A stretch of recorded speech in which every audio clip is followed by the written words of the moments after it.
Lunch ಬ್ರೇಕ್ಗೆ ಸ್ವಾಗತ. ನಾನು ನಿಮ್ಮ MP ಮುದಾಳೆ. ಇವತ್ತಿನ ಮಧ್ಯಾಹ್ನದ ಬಿಸಿ ಬಿಸಿ ಸುದ್ದಿಗಳತ್ತ ಒಂದಿಷ್ಟು ನಾವು ಗಮನ ಹರಿಸೋಣ. ನಾರಾಜ್ ಎಕ್ಸ್ಪ್ರೆಸ್ ಸುದ್ದಿ ವಾಹಿನಿಯಲ್ಲಿ ಬನ್ನಿ ನೋಡ್ಕೊಂಡು ಬರೋಣ. ಹೈವೇ ರಸ್ತೆಯಲ್ಲಿ ಚಲಿಸುತ್ತಿದ್ದ ಕಾರಿಗೆ ಆಕಸ್ಮಿಕ ಬೆಂಕಿಯಿಂದ ಪಾರಾದ ದಂಪತಿಗಳು.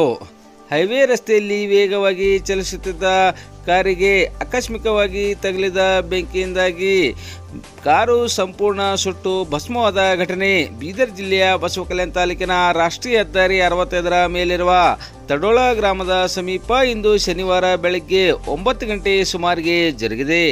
ನೆರೆಯ ತೆಲಂಗಾಣದ ಹೈದರಾಬಾದ್ ಮೂಲದ ದಂಪತಿಗಳು ರಾಷ್ಟ್ರೀಯ ಹೆದ್ದಾರಿ 65ರ ಮಾರ್ಗವಾಗಿ ಮಹಾರಾಷ್ಟ್ರದಿಂದ ತೆಲಂಗಾಣದ ಕಡೆಗೆ ತೆರಳುತ್ತಿದ್ದ ಸಂದರ್ಭದಲ್ಲಿ ತಡೋಳ ಗ್ರಾಮದ ಸಮೀಪ ಕಾರಿನಲ್ಲಿ ತಾಂತ್ರಿಕ ದೋಷದಿಂದಾಗಿ ಬೆಂಕಿ ಹೊತ್ತಿಕೊಂಡಿದ್ದು, ಕ್ಷಣಾರ್ಧದಲ್ಲಿಯೇ ಬೆಂಕಿ ಸಂಪೂರ್ಣ ಕಾರು ಆವರಿಸಿ ಕಾರು ಸುಟ್ಟು ಭಸ್ಮವಾಗಿದೆ.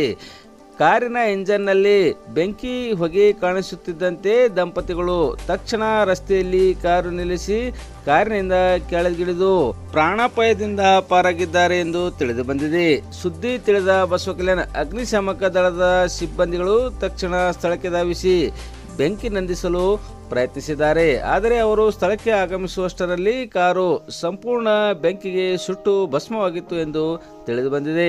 ಸುದ್ದಿ ತಿಳಿದ ಬಸವಕಲ್ಯಾಣ ಸಂಚಾರಿ ಠಾಣೆ ಪೊಲೀಸ್ ಅಧಿಕಾರಿಗಳು ಮತ್ತು ಸಿಬ್ಬಂದಿಗಳ ತಂಡ ಘಟನಾ ಸ್ಥಳಕ್ಕೆ ಭೇಟಿ ನೀಡಿ ಪರಿಶೀಲಿಸಿದ್ದು ತನಿಖೆ ಮುಂದುವರಿಸಿದ್ದಾರೆ.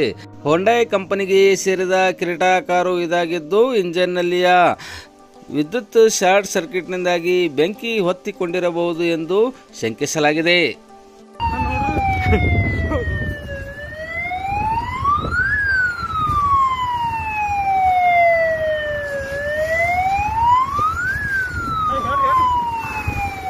ಸತ್ತವೇನು